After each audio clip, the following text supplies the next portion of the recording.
नमस्कार, आप जुड़ चुके हैं आर्थिक धारा डिजिटल से और मैं हूं श्वेता पांडे। पूरे बंगाल में दुर्गा पूजा की धूम मची है। चारों ओर हर्षोल्लास का माहौल है और मां दुर्गा की पूजा भी शुरू हो चुकी है। लेकिन कोयलांचल के 20 परिवार ऐसे हैं जहां ये उल्लास नहीं बल्कि मातम पसरा हुआ है। जी हाँ, ये वही 20 परिवार है जिनके घरों का चिराग बुझा दिया कोयला तस्करों ने, उनकी बलि ले ली गई। लेकिन फिर भी कोयला तस्करों की हवस रुकने का नाम नहीं ले रही है। इनकी गतिविधियों पर कोई लगाम नहीं है और इसके खिलाफ लगातार मुखर हो रहे हैं भाजपा नेता। पूर्व मेयर भाजपा नेता जितेंद्र तिवारी लगातार हमलावर हो रहे हैं कोयला तस्करों पर। विधायक अग्निमित्रा पॉल दौड़ रही है बलि स्थलों तक और शामिल हो रही हैं उन परिवारों के मातम में। राज्य के नेता प्रतिपक्ष शुभेंदु अधिकारी ने भी खोल दिया है मोर्चा। भाजपा नेता जितेंद्र तिवारी ने एक बार फिर आज ट्वीट के माध्यम से एक वीडियो साझा किया जिससे यह प्रमाणित होता है कि कोयला तस्कर अब बेलगाम हो चुके हैं। प्रशासन दुर्गोत्सव में मस्त है और तृणमूल कांग्रेस के नेताओं का तो उल्लास खत्म ही नहीं हो रहा है। राज्य की मुख्यमंत्री ममता बनर्जी बदल चुकी है। अब कैसे प्रशासन सुनेगा बेटा और पति गंवाने वालों का क्रंदन।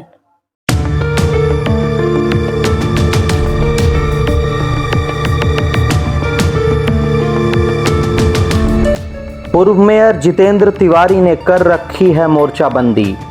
कल थे निगाह ओसीपी में। ओबी यार्ड में मौत हुई थी 14 वर्षीय स्कूली छात्र की। दिन भर चला था हाई वोल्टेज ड्रामा। खनन कंपनी ने दिया दाह संस्कार मद में 50,000। लगा था कि शायद रुकेगी कोयला तस्करी। एक सप्ताह में बलि चढ़ गई 20 जानों की। लेकिन कोयला तस्कर हैं कि मानने को तैयार ही नहीं। उनकी हवस रुक ही नहीं रही है। ईसीएल के 3 खदानों में चढ़ी बलि। हुआ हंगामा। अब विकसित कर रहे अपना ओसीपी, बना रहे अपना अवैध कोयला डिपो। ऐसा ही एक वीडियो आज पूर्व मेयर श्री तिवारी ने किया है ट्वीट।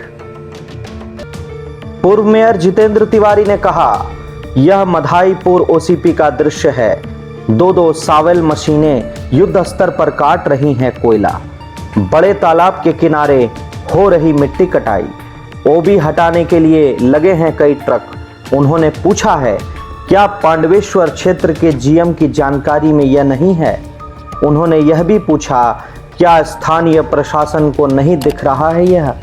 उन्होंने और आगे पूछा, बिना तृणमूल नेताओं के संरक्षण में लगी हैं मशीनें? उन्होंने पूछा, इसे रोकने की जिम्मेवारी आखिर किसकी है?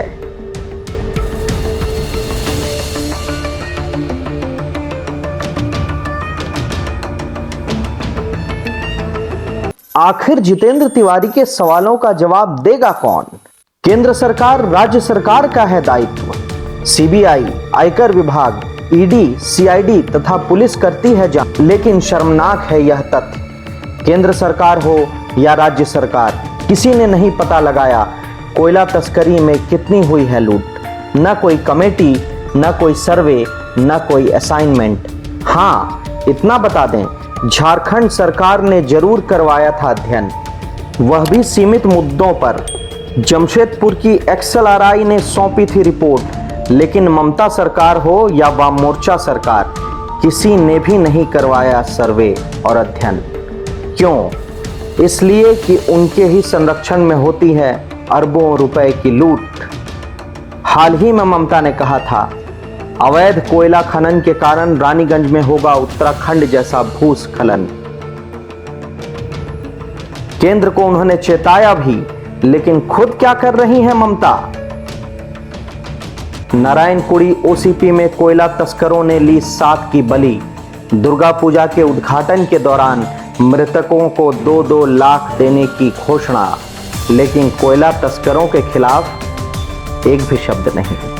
कोई पुलिस कार्रवाई नहीं, कोई गिरफ्तारी नहीं।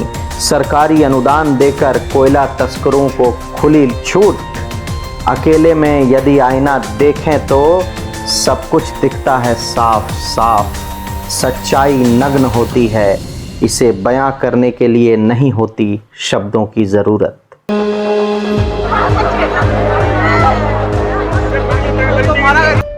चलिए हम बताते हैं इसके कारण और बुरा प्रभाव। कोयला तस्करों को मिलता है सरकारी संरक्षण, लूट की दौलत बढ़ती है हर घर तक, हर टेबल तक। कोयला माफिया उठाते हैं इसी का फायदा। ग्रामीण इलाकों में फैली गरीबी, बेरोजगारी का इन कोयला माफियाओं के पास होता है संगठित मार्केटिंग नेटवर्क। स्थानीय स्तर से लेकर कोलकाता, मुगलसराय से लेकर बांग्लादेश तक आसानी से खपता है इनका कोयला। सरकारी अधिकारियों को मिलता है खुला समर्थन, राजनेताओं का लगातार मिलता है संरक्षण। कोयलांचल की भौगोलिक स्थिति भी होती है मददगार। कोयला कंपनियां तैयार करती हैं इनके कई क्षेत्र। पुरानी, बंद, परित्यक्त, गैर उत्पादित खदानें बनती हैं चारागाह। कोयलांचल में फैले छोटे छोटे कोयला पैच, आबादी से थोड़ी दूर सहजता से उपलब्ध कोयला। क्या कहने को कोई तर्क भी है? पर्याप्त नहीं है सुरक्षा एजेंसियां। पुलिस और सीआईएसएफ के बीच आरोप प्रत्यारोप। क्या पड़ रहा है इसका प्रभाव?